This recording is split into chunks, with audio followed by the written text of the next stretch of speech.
आप लोग भी लोकपाल के बारे में सुनते रहते होंगे। समय समय पर ये आप देखेंगे चर्चा में भी बना रहता है।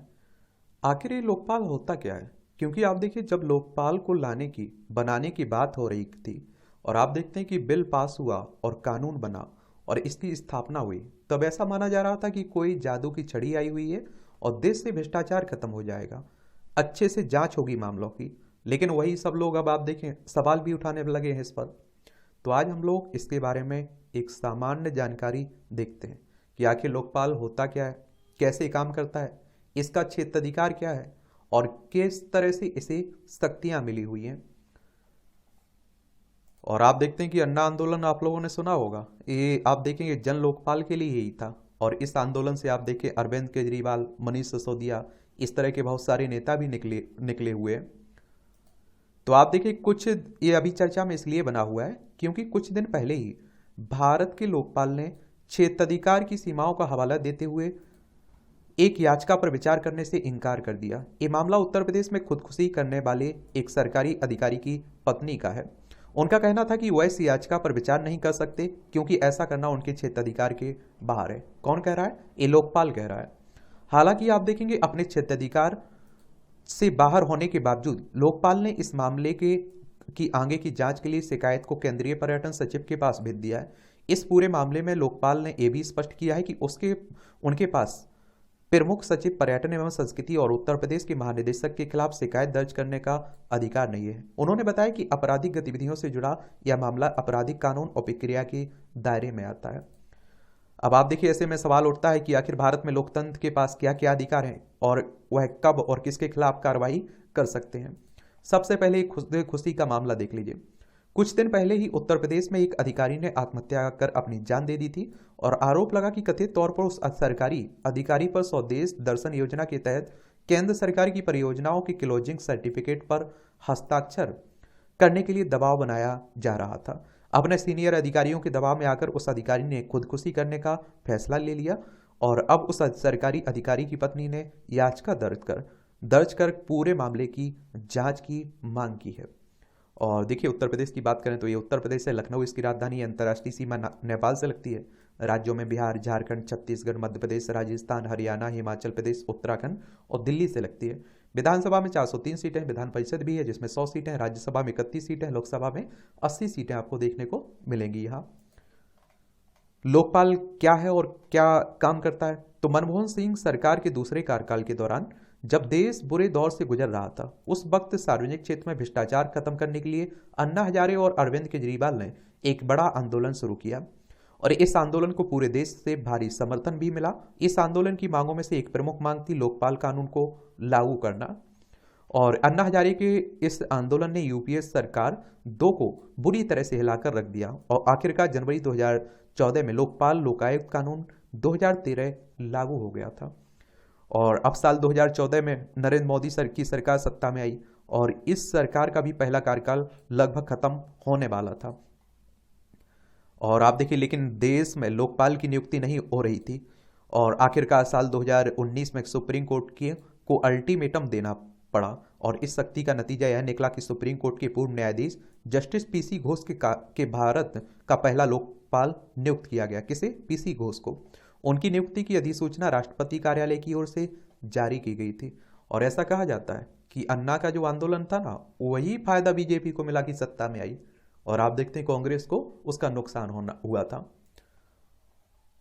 और उनके नाम का चयन करने वाली समिति में आप देखिए प्रधानमंत्री नरेंद्र मोदी, मुख्य न्यायाधीश रंजन गोगोई, लोकसभा अध्यक्ष सुमित्रा महाजन, पूर्वी अटॉर्नी जनरल मुकुल रोहतगी शामिल थे। हालांकि समिति के सदस्य और लोकसभा में कांग्रेस के नेता मल्लिकार्जुन खड़गे ने इस बैठक में भाग नहीं लिया था।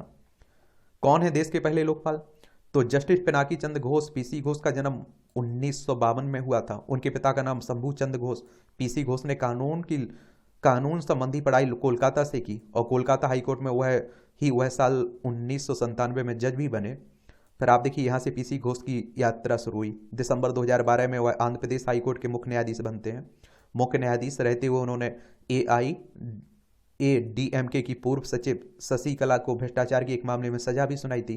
पीसी घोष की 8 मार्च 2013 में सर्वोच्च न्यायालय के न्यायाधीश के तौर पर उनकी पदोन्नति हुई थी और आप देखें कि 27 मई 2017 को उन्होंने मुख्य न्यायाधीश के पद से रिटायरमेंट ले लिया था और सुप्रीम कोर्ट से रिटायर लेने के बाद जस्टिस घोष राष्ट्रीय मानवाधिकार आयोग से भी जुड़ गए थे। क्या है लोकायुक्त कानून? तो लोकपाल और लोकायुक्त कानून 2013 के अनुसार एक लोकपाल नाम से एक निकाय के गठन किया जाएगा। इस निकाय में 8 से ज़्यादा सदस्य नहीं होंगे। इन 8 सदस्यों में आप देखिए 50% मेंबर न्यायिक क्षेत्र के होंगे और 50% में अनुसूचित जाति, जनजाति, ओबीसी, अल्पसंख्यक समुदाय के सदस्य होंगे। इन्हीं 50% सदस्यों में महिला सदस्य का भी प्रावधान है और इस निकाय का एक चेयरमैन भी होगा। चेयरमैन का पद संभालने की योग्यता उनमें ही होगी जो मौजूदा मुख्य न्यायाधीश या पूर्व मुख्य न्यायाधीश या सुप्रीम कोर्ट के मौजूदा या आप देखिए पूर्व जज या कोई नामचीन व्यक्ति हो। वो आप देखते हैं कि कौन लोकपाल का चेयरमैन बन सकता है। क्या है लोकपाल का काम? लोकपाल में एक जांच विभाग है। लोकपाल में एक जांच विभाग है जिसका नेतृत्व जांच निदेशक करते हैं। यह भ्रष्टाचार निरोधक कानून 1988 के तहत दंड के दायरे में आने वाले लोक सेवकों के भ्रष्टाचार से जुड़े अपराधों की शुरुआती जांच करेगा।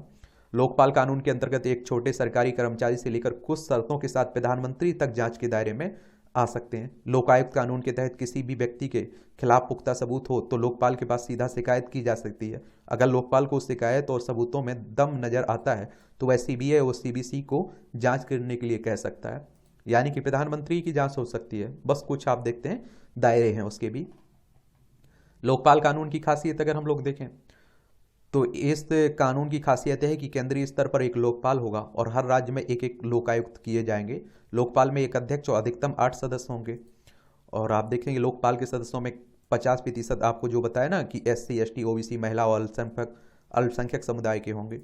लोकपाल कानून में आप देखिए भ्रष्ट तरीके से कमाई किए जाने वाले संपत्ति को जब्त करने का अधिकार भी होगा। इसके अलावा आप देखिए विदेशों से एक साल में 10 लाख रुपए से ज़्यादा दान पाने वाली भारतीय संस्थाओं को भी जांच के दायरे में रखा गया है। इसके अलावा किसी सरकारी अधिकारी के खिलाफ गलत शिकायत करने वाले को सजा और अर्थदंड देने का प्रावधान भी है। और आप देखिए लोकपाल के अधिकार क्षेत्र में हर श्रेणी के सरकारी कर्मचारी भी आएंगे।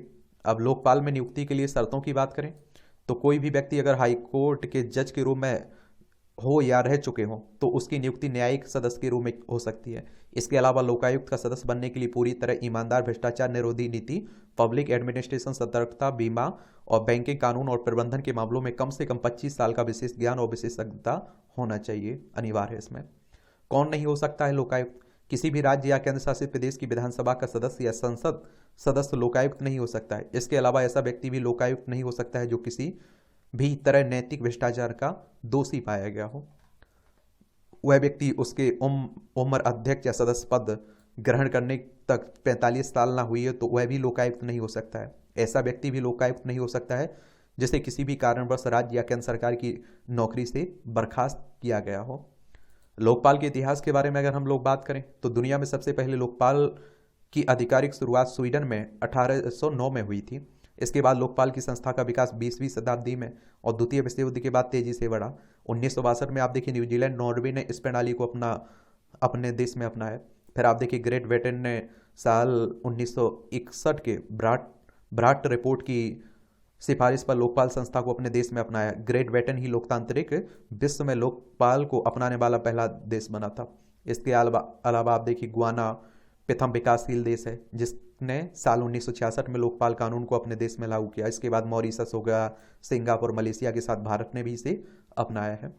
भारत में लोकपाल के इतिहास की बात करें तो भारत में लोकपाल का विचार सबसे पहले 1960 के दशक में कानून मंत्री अशोक कुमार सेन ने संसद में प्रस्तुत किया था, 1960 में। देखिए इसके बाद आप देखिए साल 1963 में लक्ष्मीमल सिंघवी और साल 1966 में मोरारजी देसाई की प्रशासनिक सुधार कमेटी ने उच्च पदों पर भ्रष्टाचार को खत्म करने के लिए केंद्र में लोकपाल, राज्यों में लोकायुक्त की नियुक्ति की सिफारिश की।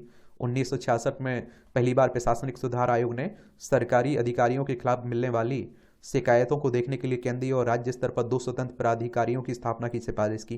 फिर 1968 में भारत के लोकसभा में लोकपाल विधेयक पारित किया गया, लेकिन लोकसभा के विघटन के साथ ही यह आप देखते हैं कि क्या मामले भी ठंडे बस्ते में चला गया था। 1968 में बिल आया था।